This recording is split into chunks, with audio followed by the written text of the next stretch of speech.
So the Cubs lost to the Dodgers, and that was how opening day happened. They didn't have Nico Hoerner there, and it played a factor in the game. So we're going to get into that. Ben Brown could be the front runner for that fifth starter spot. I don't know if his performance in Japan will hinder that. We saw some good, but we also saw some bad, but it's not like they played great defense behind him. So we'll get into all that right here on the Cubs Baseball channel. Like, subscribe, thumbs up, comment as always. I want to know what you guys think. And for those of you that were up this morning for the live show, thank you, man. It's opening day. We got to talk baseball. All right, let's get this thing started.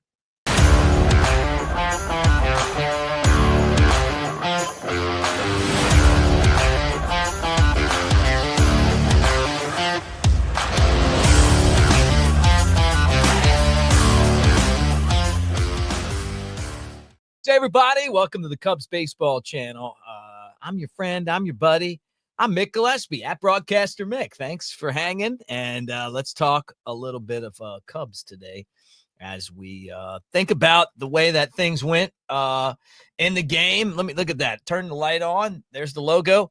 It was not the game that we wanted it to be. And one of the reasons is second base, right? We knew Jon Berti was going to have to play second base, utility guy.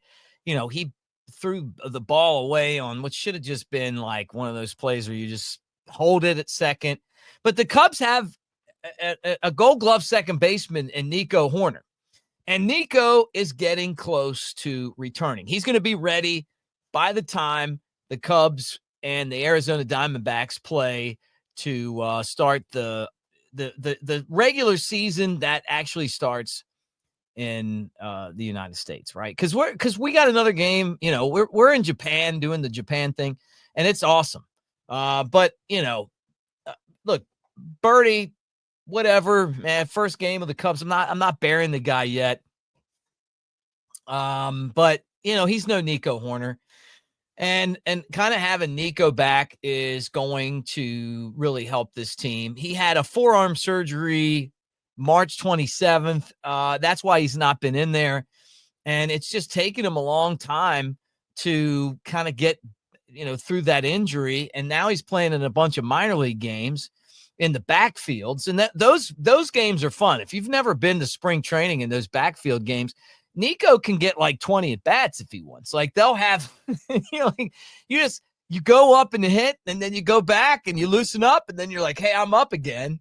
It's not like regular baseball. I mean, it is because you got pitchers and outfielders and all that stuff, but you just can keep batting.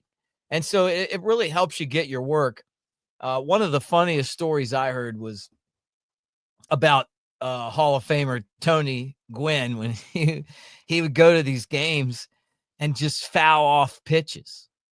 You know, like this guy can't get a hit. He's just fouling off pitches. And then Bubba Trammell told me this. He said, I asked him what he was doing, and he said he was just spoiling pitches. So he just went to the minor league games to practice spoiling pitches. I mean, that's when you're like one of the greats of all time, right? It's one of the funniest stories I've ever heard. But yeah, Nico's down there, and he's getting a bunch of at-bats, and he's doing his thing. And you know, sometimes he's in the field, he's doing some DHing, but he's going to be ready and he's going to be back.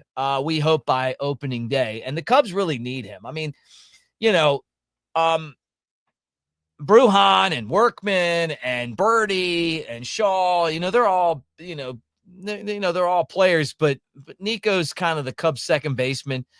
Feel pretty good about when he's in there, and just, you know, the way that things went on opening day and, you know, the throws and everything else, you're like, you know, be nice to have Nico back in there. So it's good to know that Nico is going to be back there really soon, and we need him. And look, the game, we didn't lose just because of Berti. We lost because the team can't hit, and they've got to figure that out. And we talked about it on the live show. This team has got to figure out how to have better at bats. They have to have better at bats. They just got to grind out better at bats. Like there's too many easy innings. And you know, line outs, they always line out at somebody when they're facing good pitchers. You know, get those balls in the gap. Good hitters do that. And the Cubs, if they're going to make that step up, they're going to have to drive in some runs. Now, the other thing I wanted to talk about on the show was the fifth starter job. We've kind of speculated who this was going to be. Colin Ray, he came over with, signed a deal with the Cubs, kind of a, guy that's been around there for a while. He's pretty consistent, but there's nothing, that's it. He's consistent, Mr. Consistency.